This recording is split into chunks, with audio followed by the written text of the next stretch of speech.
சுக்கிரனின் மகிமை தருணத்தில் தடைபடும் திருமணம். சுக்கிரன் ஒருவருடைய ஜாதகத்தில் ஆட்சியாகவோ உச்சமாகவோ கேந்திரத்திலேயோ கோணத்திலேயோ எங்கே வேணாலும் அமர்ந்துட்டு போகட்டும். அப்படிலாம் அமர்ந்திருந்தால் உடனே அவருக்கு இயல்பான திருமணம் நடந்துடும். இல்லை சுக்கிரன் இந்த 6, 8, 12 இந்த மாதிரி இடத்துங்களில் அமர்ந்துட்டாருன்னா உடனே சுக்கிரன் கெட்டு போயிட்டார், அதனால் அவங்களுக்கு திருமணம் இருக்காது, தடைபட்டுரும் அப்படின்லாம் கிடையாது. எப்படி இந்த உடல் அண்டத்தில் ஒத்துக்கிட்டால் தான் இந்த உடல் உயிர் வாழ முடியும்.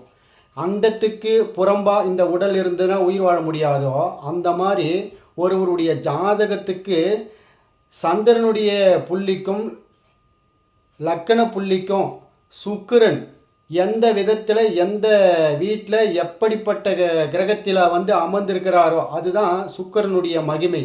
அப்படி அமர்ந்திருக்கக்கூடிய சுக்கிரனுடைய தன்மையை பார்த்து தான் அந்த ஜாதகருக்கு எப்படிப்பட்ட திருமணம் எப்படிப்பட்ட இல்லற வாழ்க்கை அமையும்ன்றதை நம்ம எளிமையாக எடுத்து சொல்லலாம்.